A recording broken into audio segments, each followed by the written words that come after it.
Okay. So the way I want to begin this year is starting. It's actually, if you see in the chat, there should be a source sheet, and it's the first source where we see from Bamidbar Rabbah, and this is a line that's brought a lot of times in Hasidus or in Chabad Hasidus, and it goes like this: Nishava Hakadosh Baruch Hu liyoslo dira b'tachtonim.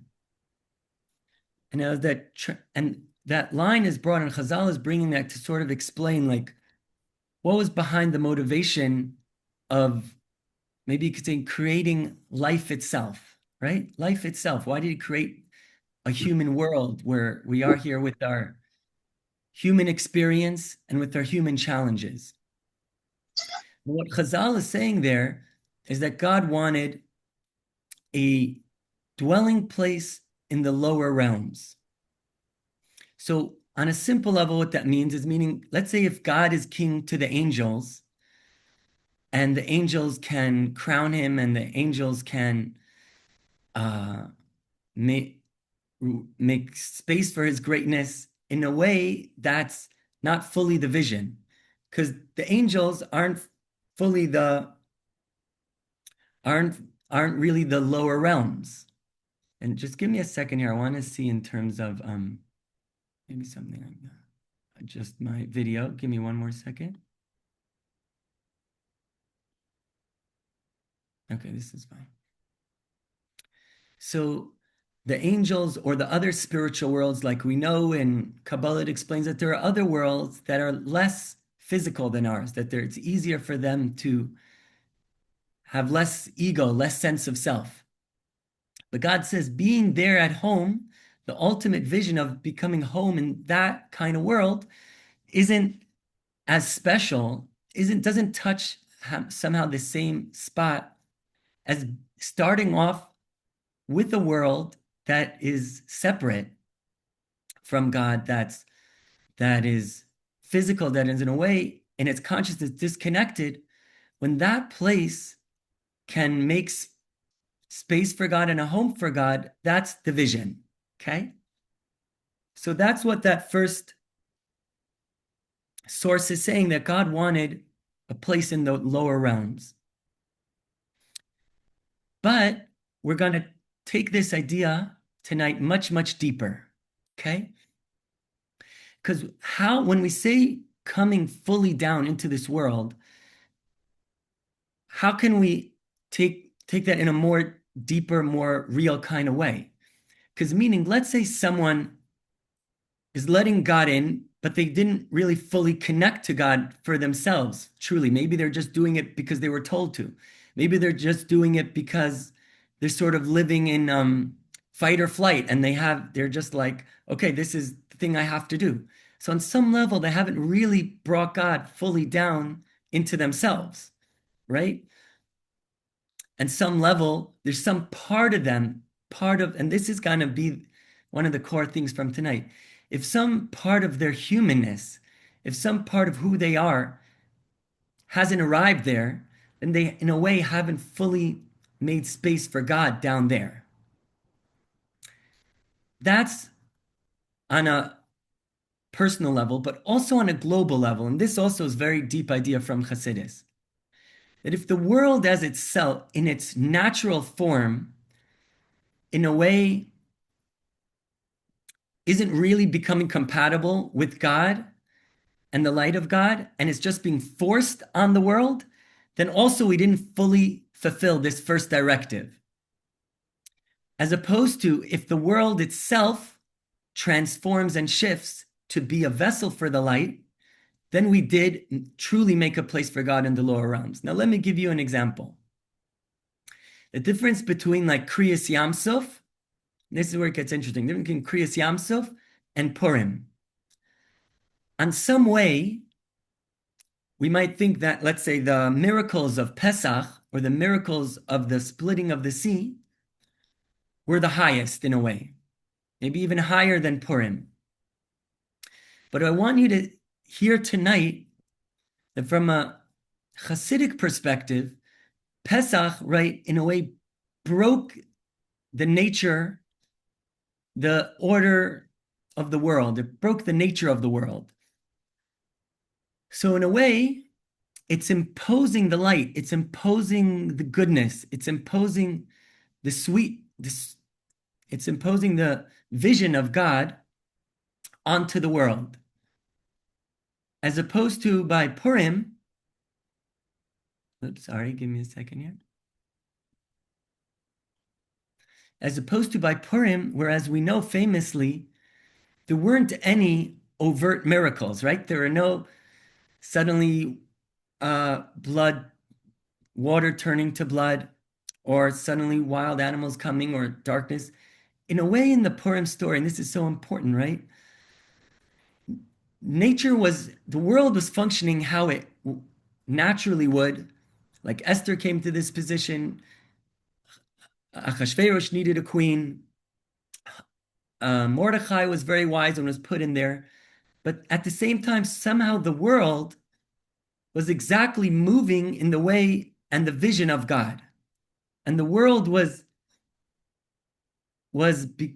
becoming a vessel in a miraculous way, right? There was a miracle by Purim. It was miraculous, but it was without having to break nature. That's the first point I want to share.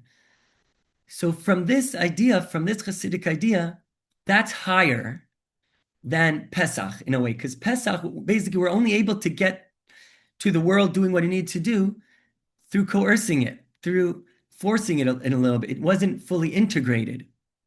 As opposed to Purim, where the way the world functioned itself was working in a way that brings miracles and salvation to the Jewish people.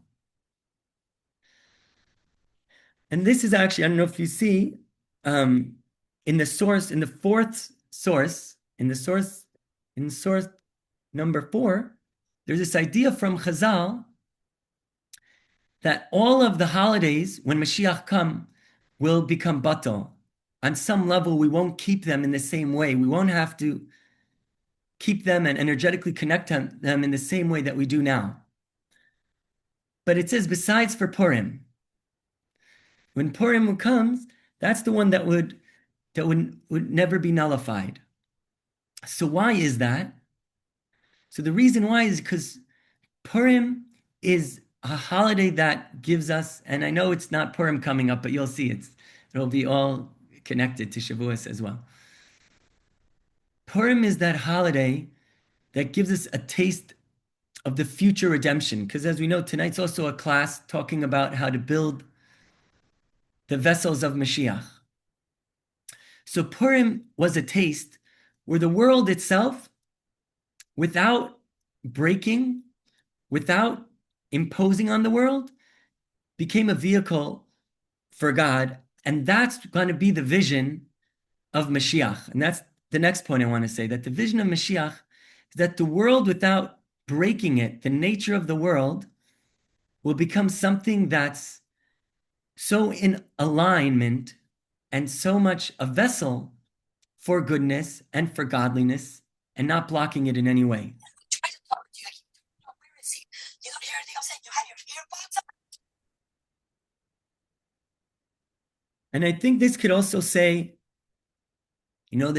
like, why after Kriyas Yamsuf, could say in a way soon after they brought the golden calf, right? You could say they just saw these amazing miracles by the splitting of the sea. They just saw God redeem them with an outstretched hand. Many people ask, how could it be that they were able to bring the golden calf right after? And I think that this is part of the answer, that in a way they were given a gift, they were given a light, but they didn't fully become vessels for that light. They didn't fully evolve themselves to be to reach that level. It was given to them, so in a way they were able to lose. It was able to slip through their fingers that awareness, that truth that they experienced.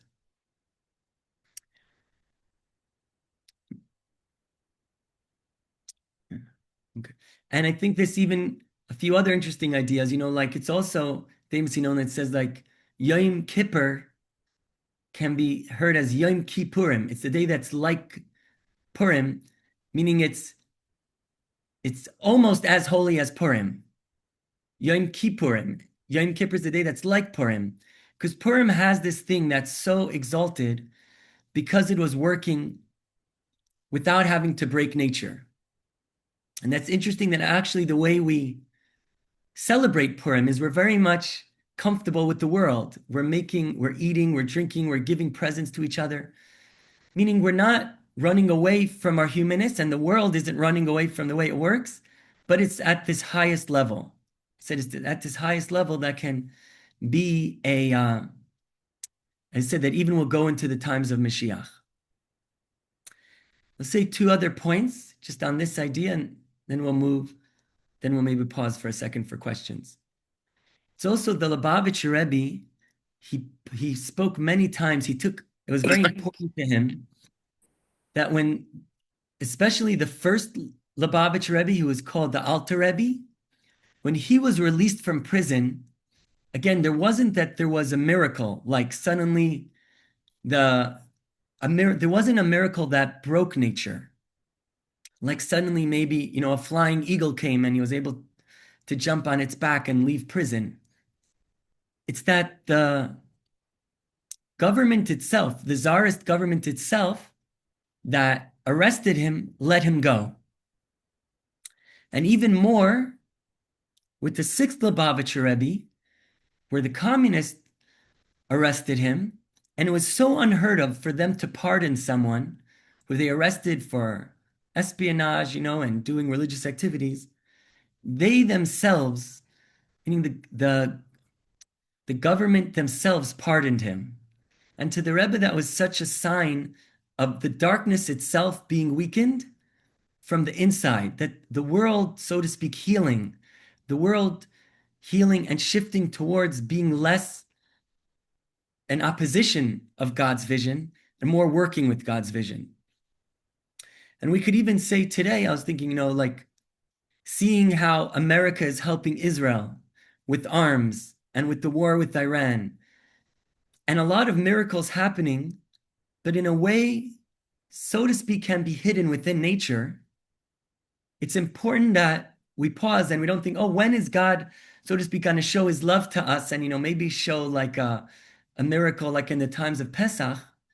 But in a way, there's a deeper whisper happening, showing how the world is more and more can work with God and with God's vision and bringing the light of God into the world, which is then going to be ultimately said coming to the time of Mashiach, where the whole world doesn't have to break, but it's a total home for God, as we started. Nishava Kadosh Baruch Hu liyas lo dira b'tachtonim, where it'll become a home for God because we didn't have to break it, just like in the Purim story. Okay, so I only maybe take a pause just for a second. I just want to hear, is this making sense? Is there any maybe very pressing questions? Maybe I'll take one question for a second if someone has. I just want to take a short breather for a second. Okay, even just give me a thumbs up if it's making sense so far. Okay, nice. Can I just ask a quick question? Um, so the example that you gave, let's say today with Iran or what happened to the Lubavitcher Rebbe, so it seems like those things are not, I don't know, the results of the efforts, the avoda of the Jewish people, but more Hakadosh Baruch Hu himself working in a hidden way. And it sounds like, I mean, maybe you're going to get to this, but it sounds like I'm wondering where do we come in? Like it sounds like um, the goal is for us to become aligned, and then maybe that manifests in the world kind of being like in this synchronous relationship with the will of Hashem. Like I'm curious Yeah. where the No, totally. So that's a good point. But we would say our belief is when when we as Jews are doing our avoda and we're doing our even Torah and mitzvot, when even a Yid is keeping Shabbos and being in alignment with Hashem and living a holy life, that has a energetic effect to bring the world to be less oppositional to God. So even it may not seem directly, but us doing our avoda is a huge part of that for sure. So maybe it's even like even more reassuring when that happens that we're on the right path rather than open miracles. 100%, 100%. Because as we're going to see, as we continue this year, that yeah, the sign that we're on the right path, yes, is that Mm, us, ourselves, and the world itself is coming more into alignment. Okay, mhm, thank you. thank you for your question. Yeah. So I want to now another just interesting idea, another sort of Kabbalistic idea, is the idea that sometimes we there's an energy flow from above to below, and sometimes it's from below to above. And again, here, just turn this on. And the idea here you're going to hear is that, sorry, just trying to get the air conditioning right.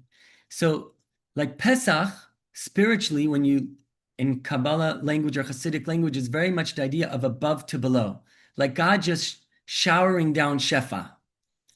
And it says, it's brought in the from that the Jews weren't really, as we said, fully befitting of it. They were a little bit naked from mitzvot. They did the bare minimum to be able to get it, but it was idea from above to below. However, in a way, the other Tishrei, the month of Tishrei, where we start Rosh Hashanah, where it's a little bit more us doing tshuva, and then us on Yom Kippur, and then even the process of Sukkot, Kabbalistically is more seen as from below to above, because it's less just a force taking us out, and more us trying to climb the ladder. In a way, also, you could even say tefillah in general. The idea of prayer, Kabbalistically, is this idea from below to above. Like we start off prayer, maybe feeling a little bit in a very two-dimensional or concrete state, concrete reality, and then we sort of go up the lungs of the ladder, Psukei de Zimra, Shema, Shmona Esrei, like going from below to above. Torah is a little bit in general sometimes described as above to below. What's interesting is now we're in Sfirat HaOmer, counting, which is very much this idea from below to above, really trying to work on our own humanness. As we know, Hasidus says so many times that the 49 days correspond to different parts inside our psyche, inside our emotional and spiritual development, each one of those days, because they're based on different sfirot. So climbing up the ladder now towards Shavuot is very much from the bottom up. Shavuot itself is described a little bit as a combination, because on one hand it says God came down to the mountain to meet Moshe, but also says Moshe went up. But in general, for tonight's discussion, we're going to share how this idea from below to above really has, sometimes we need an energy from above to below, right?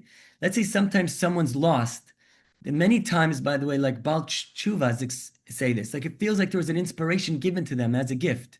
They didn't necessarily earn all of it, but it's such a beautiful journey that there was this gift from above to below. And then even that light goes away. And then there has to be this long integration process of now fully saying, okay, what opened up for me? How does this fully make sense for all the parts of me?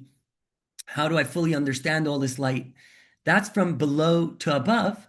And that's ultimately much more integrative and much more long lasting. But sometimes we do need it from above to below, and that's okay. As I said, going out of Egypt, we needed to. It says we were in the 49 level of Tumah. A few more minutes in some way, they would have been stuck. So God needed to pull us out. But then there's this from below to above. And even like emotionally, sometimes in people's healing journey, sometimes they have a moment of clarity, they have a moment of things falling into place, a moment in their life when they sort of see very clearly what their higher way of being is. And then life can get complicated again, and somehow being able to access that isn't as easy. But God gave that vision at first for a reason. He gave that above to below. But then we have to build it from the bottom up. Okay. So just to summarize so far, we spoke about this idea of not breaking nature, but nature itself, becoming the vessel. Then we spoke about this spiritual idea of above to below or below to above, and how both are needed, but there's something deeper and more precious and more sustainable and more long-lasting of the below to above. And as you can probably start to guess, the reason why the third temple, again, this is a shiur wanting to touch on the ideas of Moshiach. Why? Because if you look in your source sheet 3, it says, why did the first two said that they will have destruction, but the third temple will never be destroyed? Because as we're going to touch tonight, there's the journey that we're on, and we're going to get much deeper into it, if you bear with me. The journey that you're hearing we're on is from below to above, and below to above is working through in an integrated process. So that's something that can't be lost because it's not an inspiration or breaking nature. So that's why, by definition, the third Beis Hamikdash will be able to be forever. That's fascinating. One more thing before I take a pause. If we look in the source sheet number 6, you see a very interesting and intense expression from the Rambam. At the end of the Rambam, in his whole Sefer Yad HaChazaka, when he's explaining the laws of the coming of Mashiach, he says, do not think that the world will stop functioning the way it functions. And this is in his halacha. He says, do not think that there will be these kind of miracles. The main thing is that the world will function as we know it, but we'll have a deep peace and tranquility, being able to connect to Hashem. Our enemies will be subdued. So at first, when you read that, it can feel a little bit maybe like a letdown. Like you're saying, like we're waiting all this time for the times of Mashiach. Maybe see if I'll read some of it. He says, yeah, do not let it come into your mind that Melech HaMashiach has to do miracles or change things in the world or bring back the dead. Because as we know, he brings a case of Rabbi Akiva, who saw Bar Kokhba and said, maybe Bar Kokhba is part of the Mashiach, will become Mashiach, even though Bar Kokhba didn't do a miracle like that. And then in 7, he says, don't let it come to your heart that the times of Mashiach, the world won't function the way it's functioning. The world will function as we know it. But when it says that the sheep and the lamb will lie together, it's sort of an idea that there will be peace and harmony in the world. So especially in Chassidus, and the Rebbe is teaching many times, it talks about Mashiach as a truly miraculous time and a truly amazing time. So how do we put it together? So I think what the Rambam is trying to say is this idea that because the world won't break, the world won't be, the times of Mashiach won't be a time of needing to destroy the world, meaning like suddenly it starts to function in a different way than it's supposed to. But the world will evolve because it will be healing. The world itself will heal to a place where it's miraculous. In a practical level, that could look like suddenly life expectancies start to go much longer because they have breakthroughs in science. Suddenly, I would say even breakthroughs in AI can bring a lot of prosperity to the world. People and the morality of the world itself will come, the hearts of people themselves will become more attuned, more healthy to be working with Hashem. obviously, eventually there will be tchiyas hamesim and there will be certain overt miracles. But the initial, the basic concept of Mashiach doesn't have to mean that there are miracles, so to speak, that we're going to Israel on actual eagles. It could mean going in airplanes, but it means our hearts, the way the world is working, is that it's in alignment with Hashem. And that's why, and that's what I think is sort of the depth here of what the Rambam is saying, of that the world will continue in its way. It's really this whole thing that we've been sharing tonight, that it won't be above to below in a way of breaking the nature, but nature itself will become this thing that our hearts are waiting for, where there'll be a love for Hashem, where all people will want to be connected to Hashem. There will be a clarity on what's right. Am Yisrael will just have a feeling and a alignment with being ba'achdus, being in unity with each other, and things like that. Okay. Let me take another, just pause. I know it's a lot of information all at once. And then there's another really special piece. The next piece I want to do together, we'll be reading inside the source number 2. But maybe let me pause here now just for a question and just a thumbs up as well if you're with me.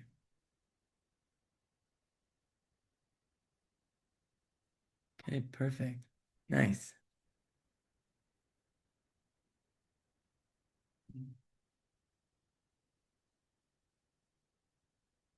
Okay. So for this part, I want to read the Hebrew inside. I also had for source number 2. Also, there's a chat GBT translation.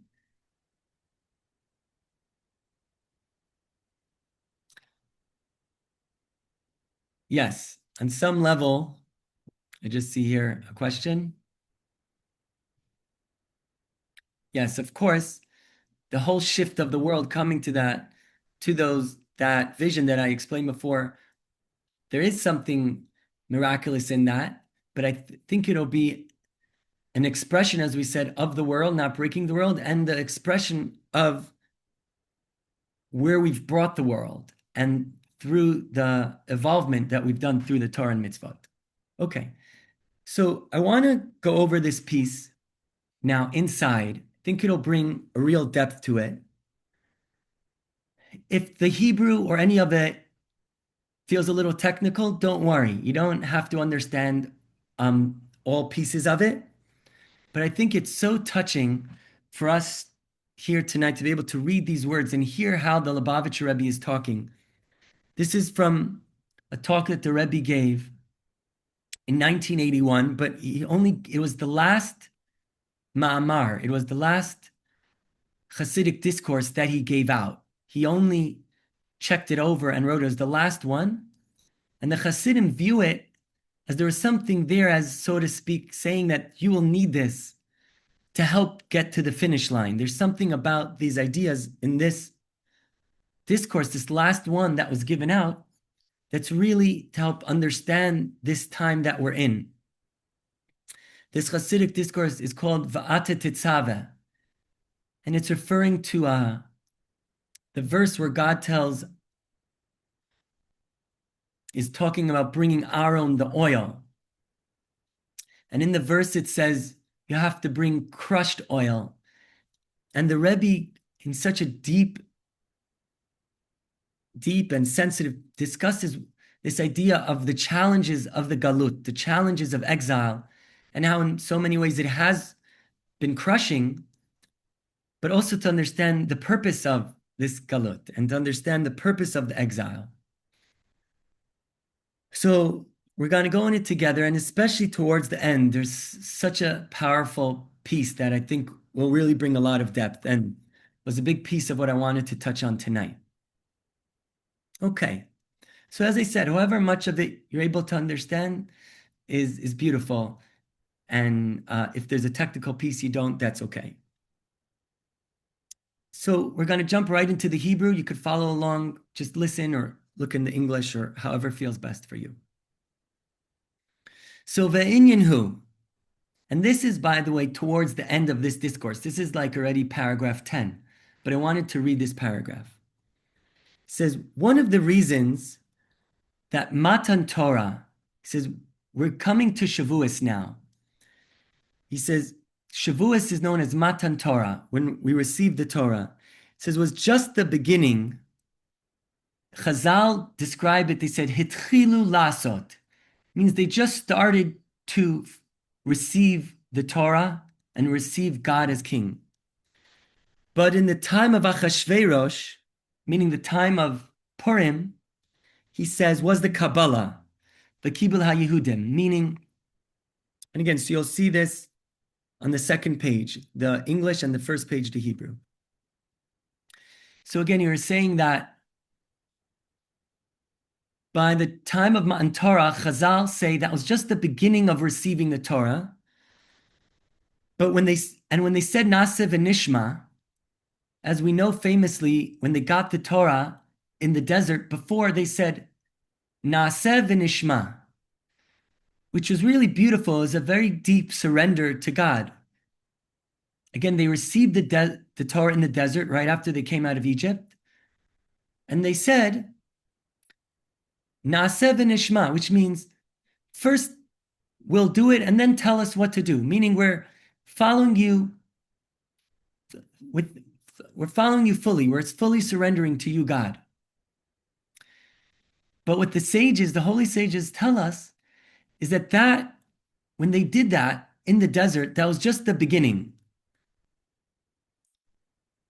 But by Achashverosh, who was the king, right, in the Purim story, they finished the job there in a much deeper way. Why?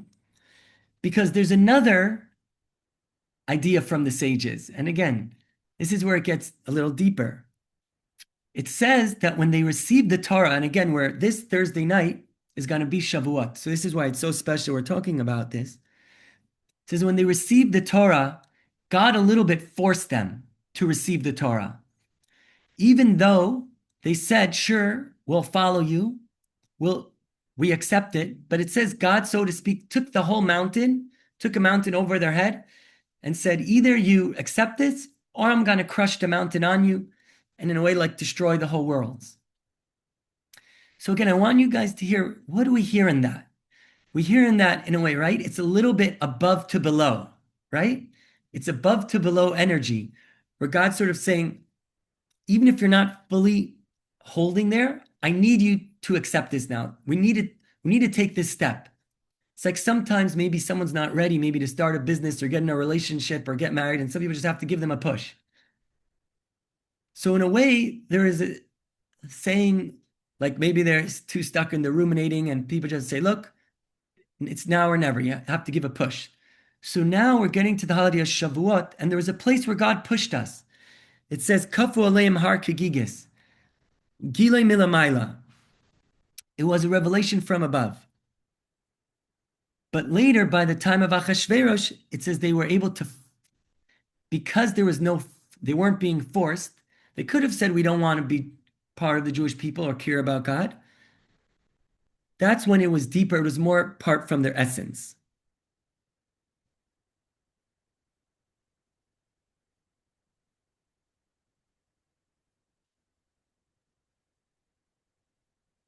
Then the Rebbe says this line. He says, sometimes when you see the truth, maybe someone's showing you the truth so brightly, okay, so you're forced to accept it. But again, it doesn't feel like it's truly yours. You didn't fully come or arrive to that truth. It's just being shown to you in a very clear way. It's just from an above to below revelation. But when there's a part when who you are can come to appreciate something and who you are can come to understand its value, that is much more real. Now here I'm in the middle of the paragraph. Now we're going to go even deeper. So as we said, in general, if you're just being shown something that's not as deep as if you yourself arrive to it. Does that all make sense? Just give me a thumbs up. Does that make sense? If you yourself arrive to it, that's more integrated than it's being shown. But beautiful. But now we're going to go deeper. the Rebbe is gonna split in half this idea of you yourself arriving to something. And he's gonna say sometimes you can arrive to something almost because like you're being so inspired by the moment, but still all your shadow and all your darkness didn't fully come to appreciate that. So sometimes you really come to it yourself, but all of yourself hasn't come to it, as opposed to when all of yourself. And I want to read it inside. It said, even when your essence comes to an understanding, like even you yourself can come to an understanding of even giving your life for God, but it could be like this inspiration is in a way like superimposed over who you really are as a person. And again, this was so touching to me. It was such depth of understanding of us as humans. The Rebbe's talk here. And he says, this is what I wanted to read. He says, as you see here, it happened to many people that maybe they were in a place like Russia where there was real persecution against them being Jews and following Torah mitzvot. And they were able to stand in their Jewish identity, said it was very important to them to be Jewish, to have children, to know that they were Jewish, even if it was at big risk to their own life.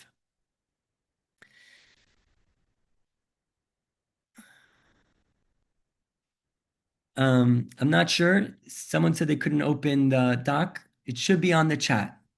I'll try to resend it now. Okay. But then, and guys, stay with me. But he says, and for many years, these people were able to be in a environment that was extremely antagonistic to Judaism, and they stayed strong that they had a Jewish identity and their children had a Jewish identity. But when they came to another country where they're able to do Torah and mitzvot parachava, like let's say they came to America, he says you don't see in them so much that same mesirat nefesh, that same dedication that they had before. As we know, there are many people who in Europe, maybe for hundreds of years when Jews were being persecuted, they were able to stick to a Jewish identity. But when they came to America, there was so much assimilation. And the Rebbe is saying, what's the depth of that process? So he's saying, because that they, even though they were standing by Mesirat Nefesh, again, in Hebrew, Mesirat Nefesh means they literally put their lives on the line. They stood up and they said, we'll be Jews and we're not going to assimilate, even if the pirates or the whoever it was around them, they could be part of pogroms. They stuck by it. And again, we're reading here in the first paragraph of the source sheet, in the middle of it. So the Rebbe says, what happened?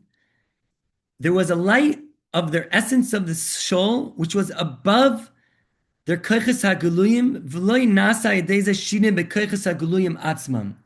Meaning, the koiches haguluyim means their humanness, their actual truth of who they really were. In a way, you could say, because the environment was so intense, they couldn't really be in touch with saying, how do I really feel about this? It's almost like the antagonism of it brought out a core of their being that said, of course I have to stand up to be Jewish. But when that antagonism put away, it wasn't fully processed. Like, why do I really want to do it? Now that in America I could do it, can I fully answer myself? Can I fully answer my children? Can I fully answer the deepest voices inside myself? What about my fears? What about my complaints against God? All as parts of the humanness of the person themselves. The Rebbe is saying on some level that never had space to be worked on. So that's why once they got this opportunity of the persecution being put away, something slipped away. As opposed to Zeshet.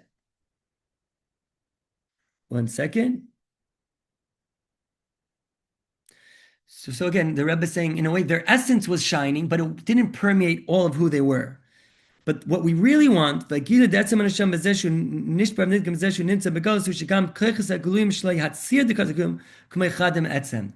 we want is that the expression of who you truly are, meaning the expression of who you are, meaning your humanness in a fully grounded way, which your hopes, your desires, your yearnings, your fears, all of that to come into a way that is in alignment with being connected to Hashem, that's in alignment with serving Hashem. That's I'm just hearing a question here. One second.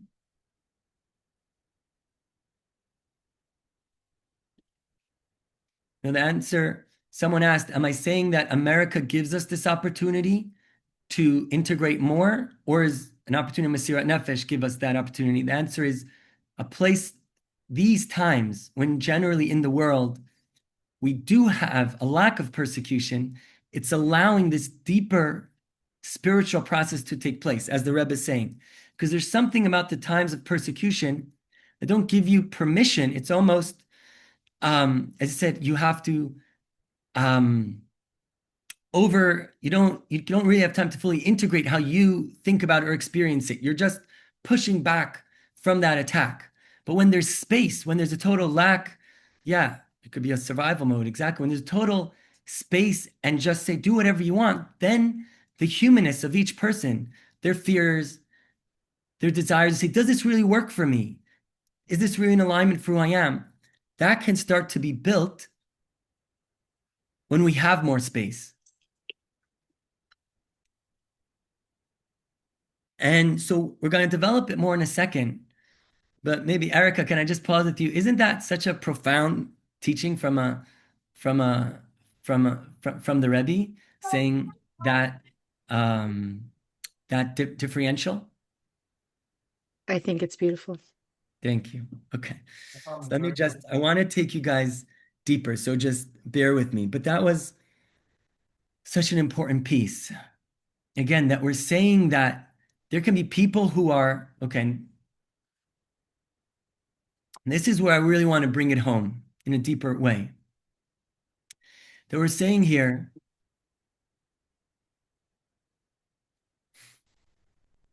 is that there can be people who are serving God, but but the question is, their truest self, their truest who they are, is that in alignment with serving God? And we know, unfortunately, let's say if you strip away all the pressures, maybe there's a social pressure, a community pressure, maybe a job pressure, maybe a parental pressure, right?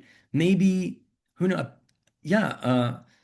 a pressure from yourself. You're afraid to even ask yourself, does this really work for me? All those things are showing that there's a place where it's not truly integrated, as the Rebbe is saying, with the expression of your revealed kochot. There's a part of you that's adapted this, there's a part of you that's in alignment, but your humanness, your day-to-day humanness hasn't fully come into that. And then that gets in the way of creating an everlasting vessel, because of course it can't. Because then let's say the parents go away. Let's say the community goes away. Let's say somehow someone tells you don't feel guilty. Have you arrived to a place like that? And that's the call of today. But it's so obvious, because if we look at it, that is the journey that we're on today. So many people are starting to look, and in their private journeys, trying to say, does this really work for me? Rabbis, people who've been from the entire lives, people who became Achuba, everyone who they're saying, I know on some level I know it's true, but I'm having the courage now to ask, does this fully work with me? Maybe this is causing me pain. Maybe this is has bad mixed in it. Maybe this. The courage to do that starts to do that journey of fully integrating the self, which is the call of the hour, which then makes it that indestructible vessel. And even further, and this is very important also, it goes together, the emotional healing that's being called for people to do. Because also when you're just in survival mode, you're just doing what you have to do. As we were saying before, you don't have a check to say, but how am I doing?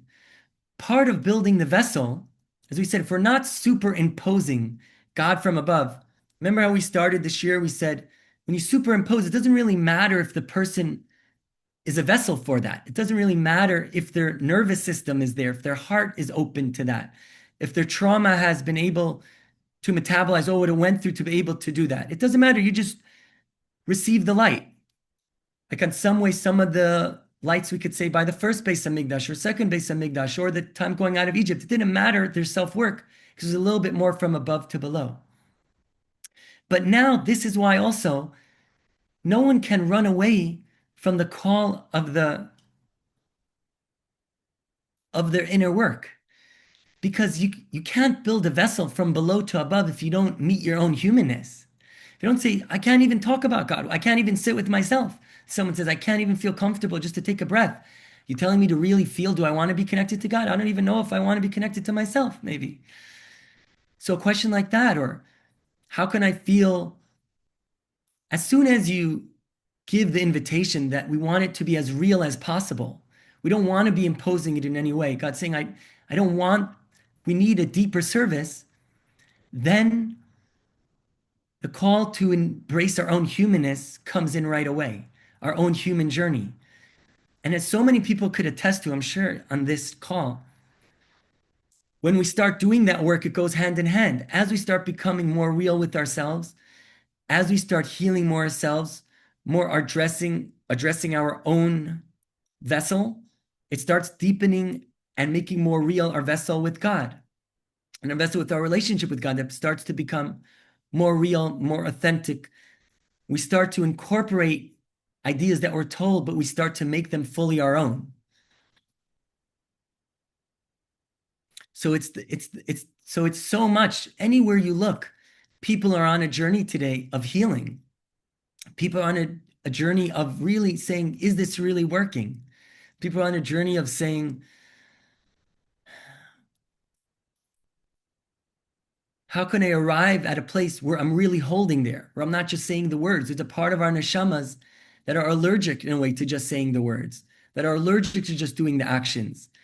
Because God is saying, I don't want it to be above to below. I want it to be below to above. I want the vessel to be building that. And to tie it into what we were saying before, Hashem's saying, I desired a dwelling place in the lowest realms. If your heart, if your humanness hasn't come to a place where you're able to navigate all this and travel all this, then you haven't really made a home for me. You made a home on some place where you're just committed to it, but not fully inside. Okay. We have a few more fascinating ideas, but I'll just take a pause there for a second.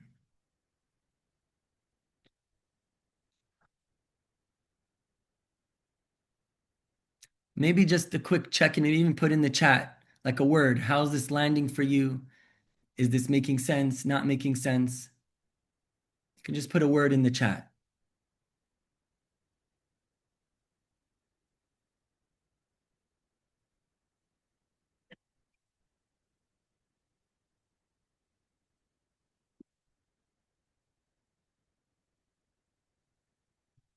Don't see chat responses, but okay, Baruch Hashem. Okay, so here I want to go even deeper. There's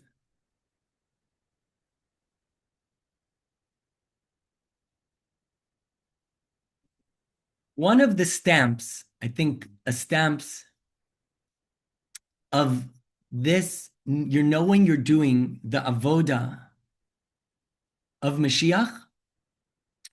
One of the stamps is, as we said, that it's deeply personal. It's real. It's like each person's real choice. And it's almost like you're going against the grain. It's like it's going against the status quo. Because that, by definition, when you're going against the status quo a little bit, when you're going against, so to speak, the system or the template, it has to be that it's because you're choosing something. Does that make sense? So you see a stamp of this Mashiach work is where it's chosen from a deep choice versus an external acceptance. Okay? Does that make a little sense? Do those words make a little sense? So let me give you an example. The whole story of the Hasidic movement, right, started when the Baal Shem Tov came and he gave this revolution of the sweetest, deepest, most healing Torah. It wasn't like it was like everyone was like, yeah, this is the best thing since sliced bread. Let's just sign everyone up. It was specifically, there was an energy in the world of saying, this is a terrible thing. This is a heretical thing. This is a thing that will excommunicate you if you're part of. And the people who joined, it was one by one, people hearing the words. And even though they didn't want to believe the words, because maybe they would have to go against their father-in-law, they'd have to go against their parents, they would lose their rabbinic position. They said, this is touching something so true in me. I have to honor my below to above, so to speak, who this is talking to me, and I'm going to join the Baal Shem Tov, or I'm going to join the Hasidic movement. And each person that joined was a story like that, because the overall journey, the overall experience was like something of suspicion, right? And today that isn't there in that same way, but it was the Hasidic experience. Each one who joined was, so to speak, going against the current. They were coming, and each one was listening and saying, this is my truest thing.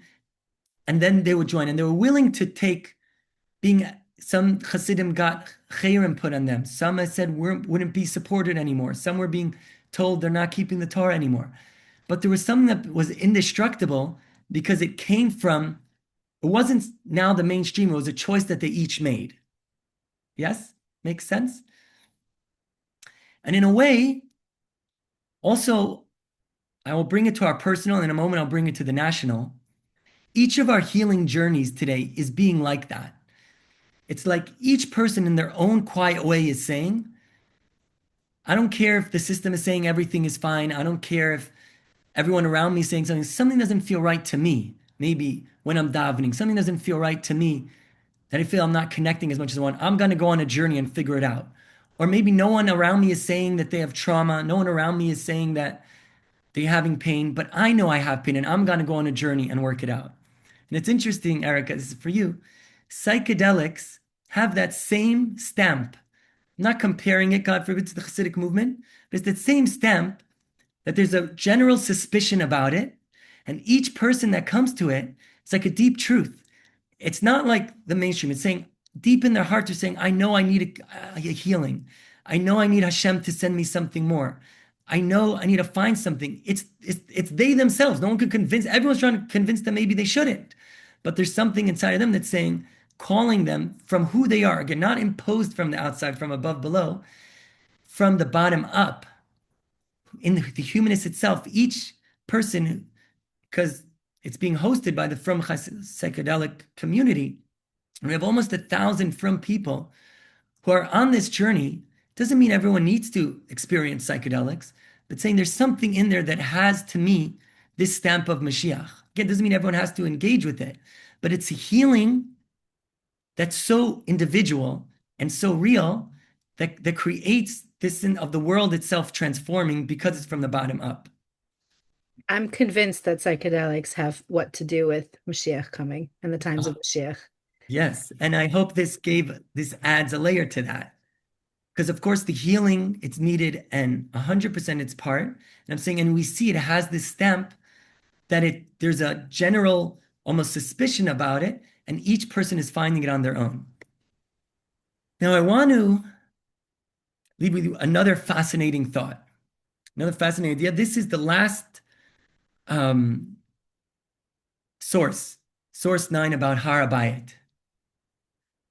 And you'll see that it's going to have this exact same stamp of Mashiach energy and Mashiach work.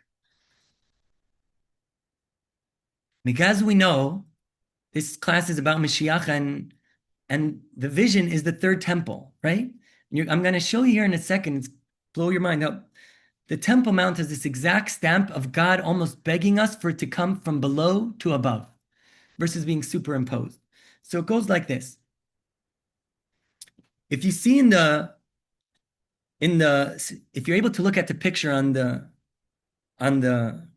source sheet, on the bottom picture, you see that purple area? That's where the Beit HaMikdash stood. The green area is originally where the Temple Mount was, and the red by Shlomo's time, and the red area is the Temple Mount when it was expanded during the Second Temple. So what most people don't realize is that halachically, the part of the temple that we're really not allowed to go to is only the purple part. It's called Machane Shechina. These days, and you're only allowed to go to the purple part if you have the ashes of the Para Aduma to get rid of a certain tumah, certain impurity. There's a whole process. Except if you're doing something for the community, then there's an exception. You're allowed to go even if you're tummy. But in general, these days, or any days, there's a holiness to the green area, let's say, but it's called Machane Leviah, the Levi camp, which we just read about actually last week. If you were reading the Parsha, it says there's the general Jewish camps, there was the Levi camp, and then the camp of the Mishkan itself.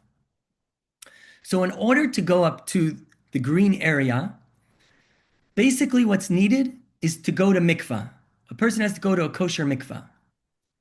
There are a few other halachot, like not to wear leather shoes, not to wear your money belt, not to have like a walking stick, and to treat the place with respect.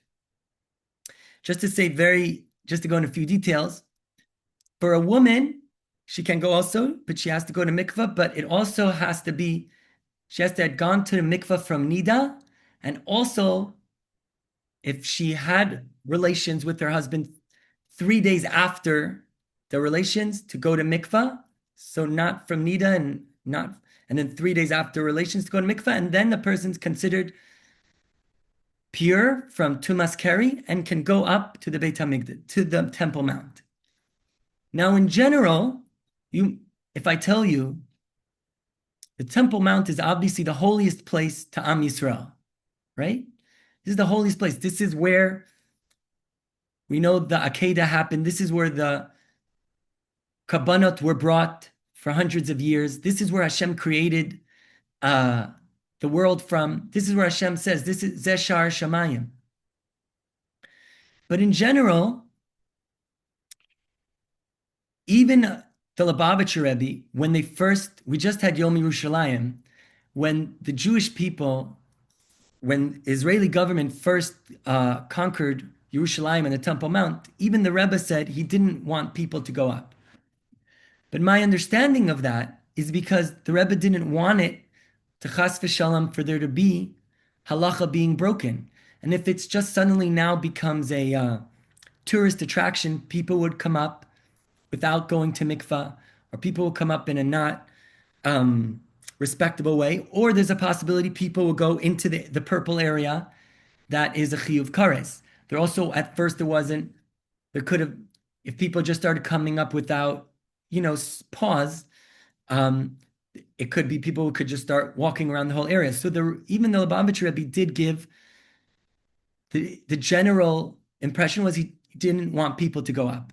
And that has been the general Haredi or general rabbinic directive, that people shouldn't go up. But over time, people have started to say, and it's so interesting, I feel it's almost like Hashem wanted it to be that way. Hashem wanted the Rabbanim to say, don't go up. And then he wanted people one by one to say, hey, wait a minute. As long as I stay in this green area, it's 100% permissible, as long as I went to mikvah before. I want to be able to come as close to the Shekhinah as possible. I don't want to daven by the kotel. The kotel is just a retaining wall for the Beit HaMikdash. It wasn't even part of the Beit HaMikdash. For instance, it's not even considered really going up to the Beit HaMikdash. And if you look at the path in this picture, now there's 2 times a day, there's a minyan and Har HaBayit. And they go, you see this path, and they stop by where it says number 3, right in front of the entrance to where the entrance to the Beis HaMikdash was. And people are davening there now every day. There are minyanim there. And there's a yeshiva that learns there every day. But each person that is going up, again, it almost have to be like, hey, everyone's saying it's usser, but I want it so badly, let me look into it. And then they say, I'm a little bit going, and it's almost like they're having to choose the Beis HaMikdash from this deep holy yearning and choice and chutzpah. And I think that's what Hashem wanted. Hashem wanted, like, he's like, my Beis Hamikdash in a way wasn't appreciated the first two times. I'm going to make it that this third time, it's going to be such a grassroots movement that even the rabbis in general, because it's not true. It's not true that it's usher. They also now have, without doubt, they know 100% what areas are allowed to walk and what areas are not. And it's very difficult to walk into the areas that are asur because you have to go up a ramp. You can't just like randomly or go over a few steps. You can't just fall into it. So more and more, especially in the last, even just 2 years ago, it was illegal to daven on the Temple Mount. But just 2 years, it's more and more Hashem's letting it through, but it's coming from the bottom up. It's coming from Yidden saying, we're choosing it, even though, so to speak, there's rule, there's noise, or even rabbis saying maybe, but it's a truth that inside of them that's indisputable. And there's a few other things like that. I believe Techeles is that way. Techelet, there's been a lot of research and aligns in so many deep ways with the halacha, but there's a general suspicion about it. Like, nah, maybe it's not right. And it's the same thing. I feel like Hashem is asking, like, if everyone said it's right, it'll lose the magic. Hashem's saying, like, I need you to find it. I need you to want it, even though there's this general suspicion. And talking to myself, I feel Aliyah and Eretz Yisrael has a similar energy as well. Like the mainstream, and because of maybe good reasons, but it's not like, of course, a Jew has to be in Eretz Yisrael. There's a piece where each Jew himself has to be like, I'm ready. I found it. Hashem's calling me home. And then I go home. It's like each person that's coming home, it's from the bottom up. It's, as opposed to, let's see, if there was a Gadol who said everyone has to move, then maybe if there was an accepted Gadol B'Yisrael who said everyone has to move, it'll be different. But I feel maybe Hashem doesn't want that.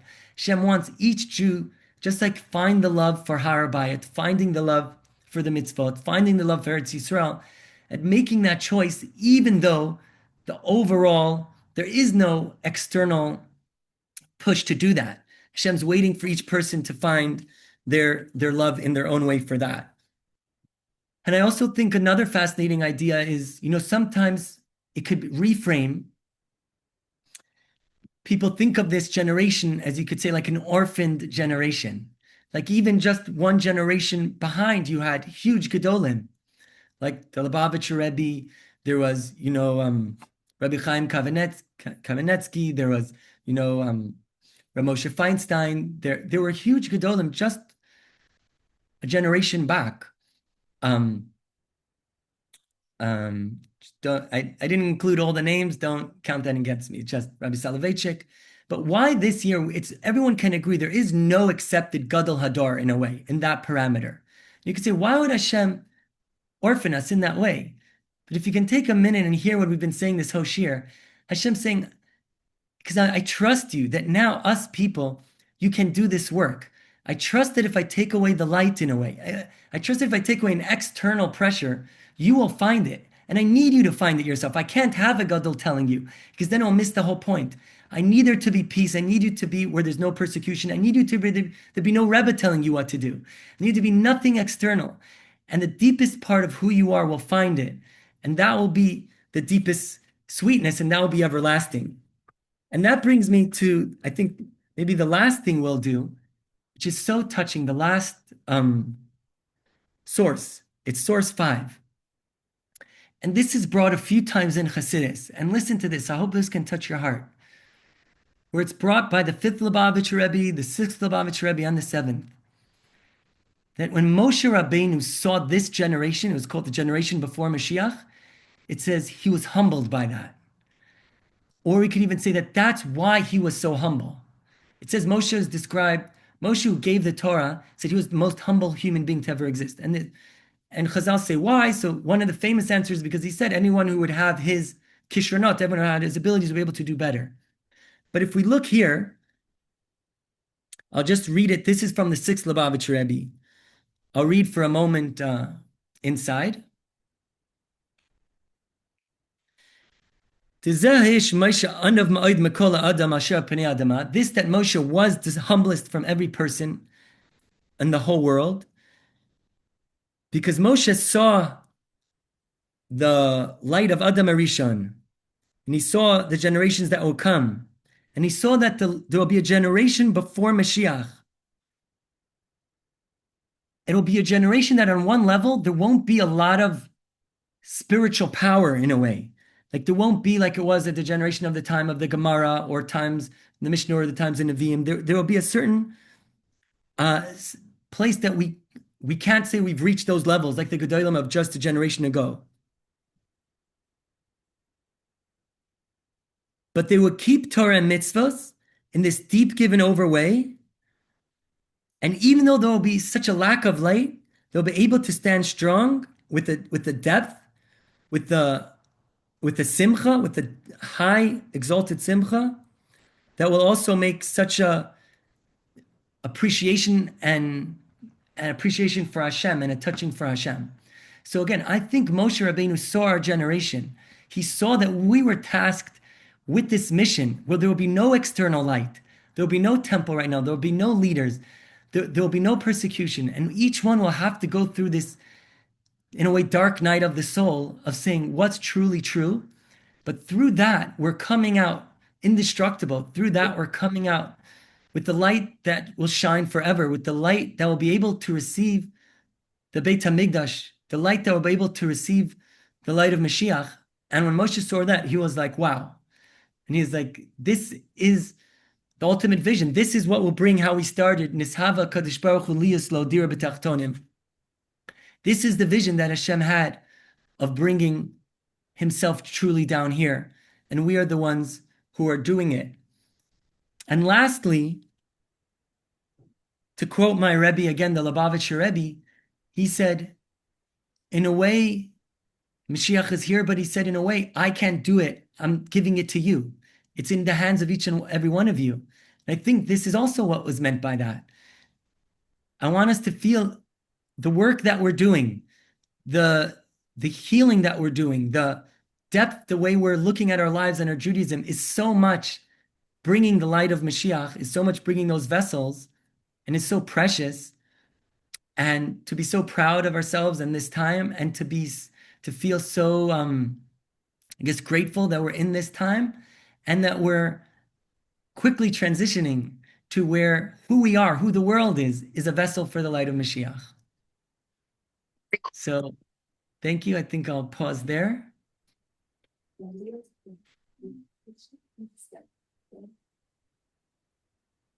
Yeah. Great. Maybe I'll take a second just to hear how some of that's landing for you guys, or if any questions are coming up. I encourage you all to share some kind of feedback. It helps tweak the rest of the shiur.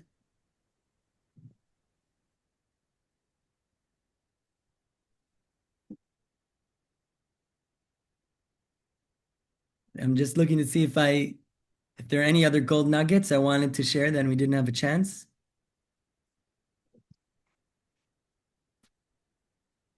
It looks like we covered it. Okay. I guess, Erica, you as maybe more verbal, how are you doing in this moment? I'm doing great. It's been a long day. It's very late here. I think that, no feedback is good feedback, and it seems that people are really resonating with what's being shared. And I I think have it's a a beautiful way to question. go. Sure. Go ahead.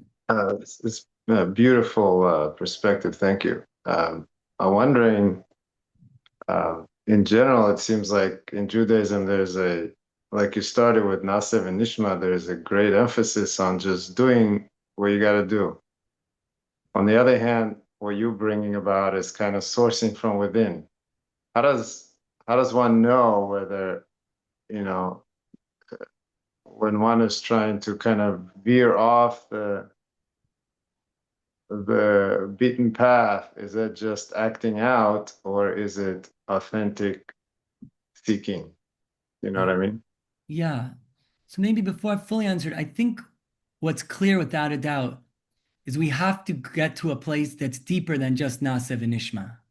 We have to get to a place that's deeper than that. And that's clearly what Hashem's asking from ourselves. And then we say that's why Chazal said that by the Purim story, they were able to go deeper than by Shavuot, where it was just Nasiv and Nishma. In terms of each person's individual journey, I think it comes to each person really being honest with themselves and really listening to their neshama. Is their journey, does it feel like they're going the path to become ultimately more aligned with Hashem and more of their true humanness being in service with Hashem? Or does it feel like maybe they feel, it's a lower part of themselves that's talking to them, or just trying to distract them from their path of getting closer to Hashem? I think it's a case by case basis. I think there are ways, I think, to sensitize ourselves. Like, when does it feel like, no, this isn't my intuition. This isn't my higher self. This is something that feels I'm more from a triggered place, or it feels more like my lower self. And other parts where I think the deepest part of an neshama crying out saying, no, there's something in this, the way you set up this relationship, that isn't as deep and authentic and aligned as it really needs to be. And I want to push you in that direction. Thank you. Okay, yeah. So I guess to conclude, as we said, we're going into Shavuot. As I said, we've been working with the Sfira Omer, and which is building, and we're going into Shavuot to be able to really receive the Torah in this way, to give ourselves permission to receive the Torah in this way. Okay, I see we have a question here, I think, from the phone number. Are we able to unmute them?